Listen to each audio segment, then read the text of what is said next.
Alright, here is the abbreviated Big Time Talkers for this week. I am Brock Horton, and I'm joined by Tommy Haley, and that is because me and Tommy just got back from Omaha, Nebraska. We were there all day Tuesday, and part of Wednesday morning as well, so that is why there is no BTT with him here. We tried to do the podcast on our ride back home from Omaha. We recorded a full 2-hour podcast, and when we tried to listen back to it, we realized you couldn't hear a damn word that we said.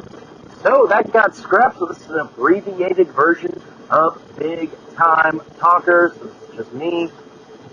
Vlog will be coming out at some point here shortly about our trip to Omaha. That's going to be about the biggest thing that you're going to get from Big Time Talkers from both of us. As for me, All Out is this Sunday. We had a match get scratched, and it was one that I was very much looking forward to. Elidolo versus Pac is no longer on the card, which is very unfortunate. I was looking forward to that one. And speaking of that matchup, me and Tommy are going to be watching All Out live on Sunday. And who knows, we might be doing a live reaction stream of some sort. We'll see if we can get worked out there at his house. Also happening in the world of sports, the New Orleans Saints had a lot of news that came out. Tommy mentioned when we recorded the podcast earlier today that didn't end up working out.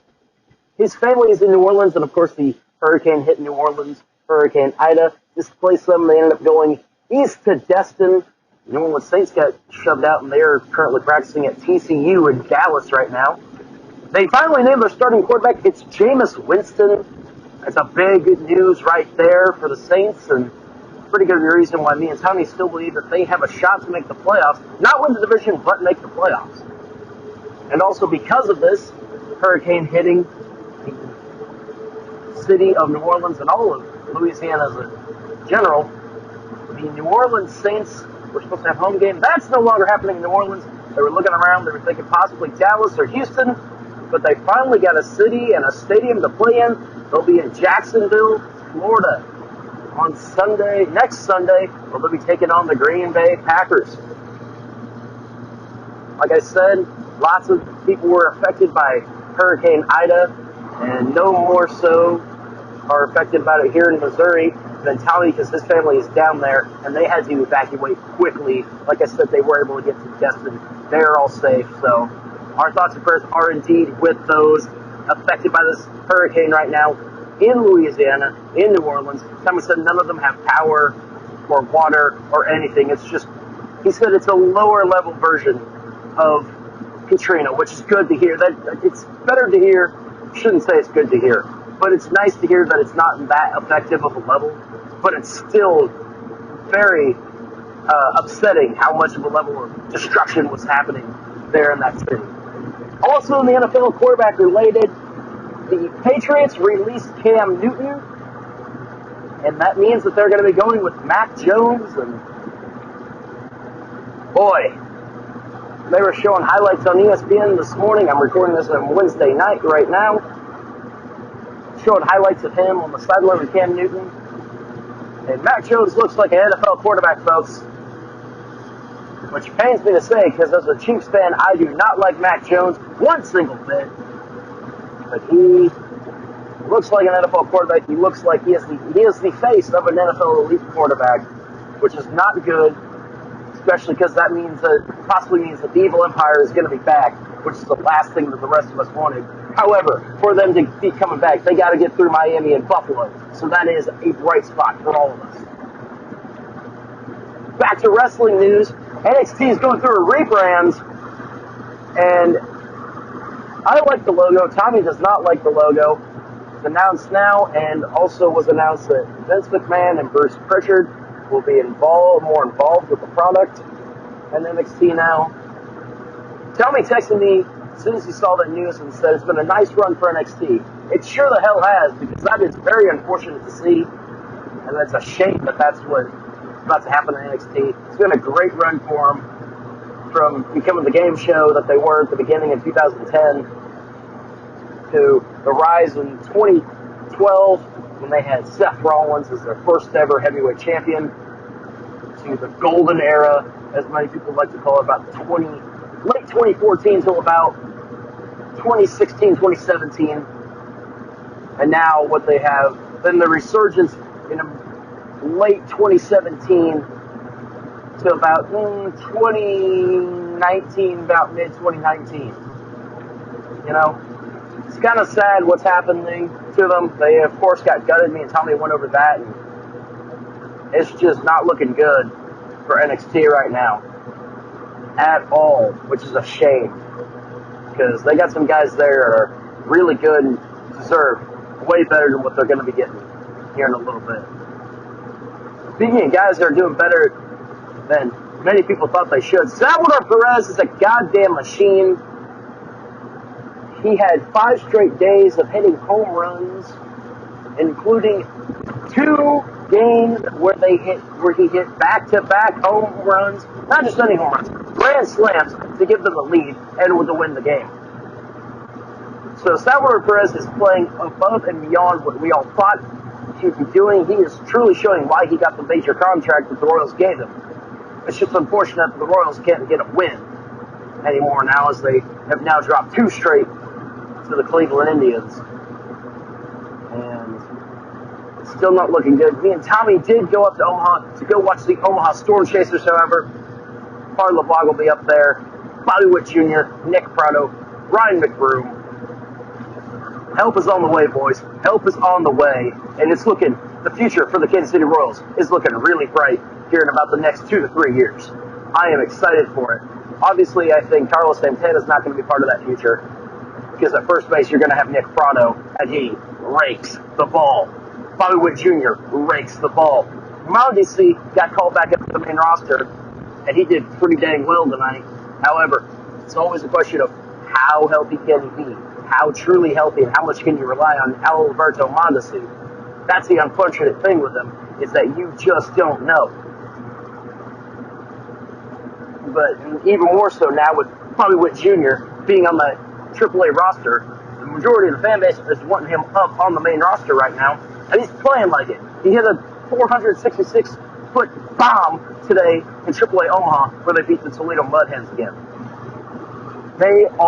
He is ready, Prado is ready, and even Melendez. If you don't know who MJ Melendez is, folks, you need to figure out fast. This guy is a stud, and he'll be a star in this league. Great job. He was playing third when we went to go see him.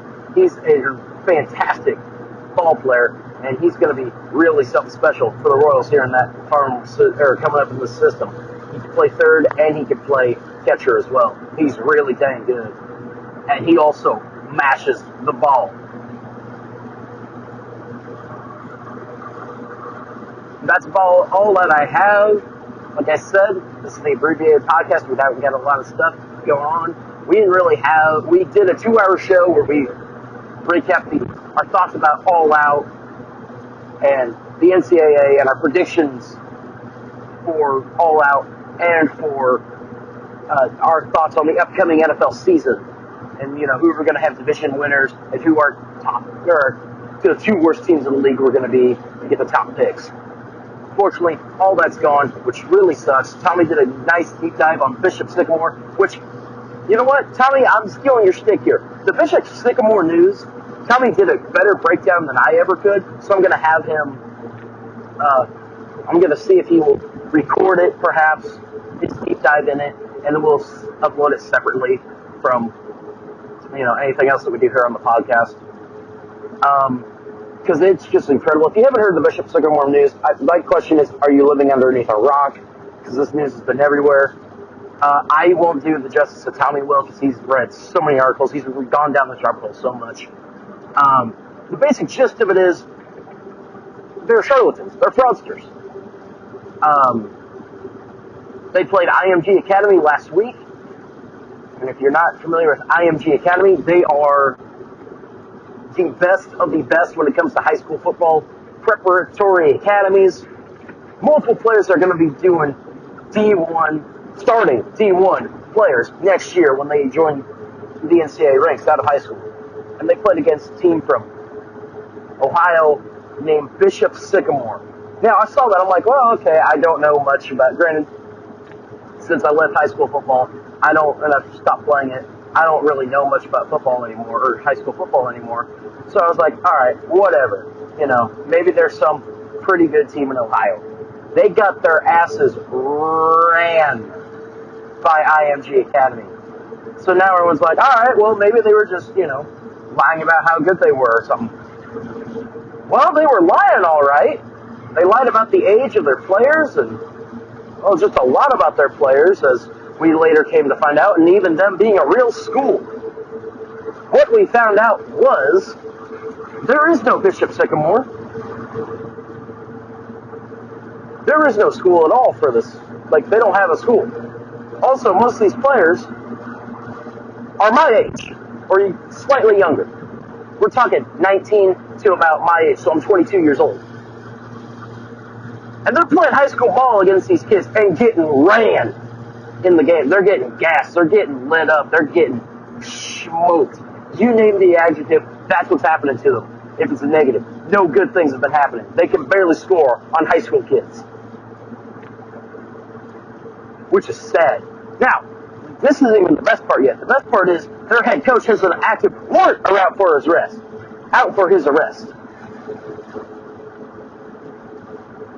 Like, you might be asking, oh, what's it for? It can't be fraud.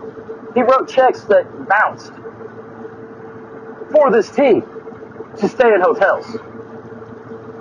Like I said, I can't do the deep dive as good as Tommy can. I'm going to have to see if he'll do something maybe on the next podcast. Next podcast is going to be loaded.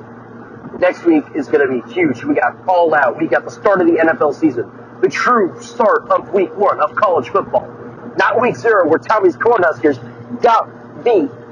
And he's sitting here and he told me, he straight up told me that he misses Bo Pelini.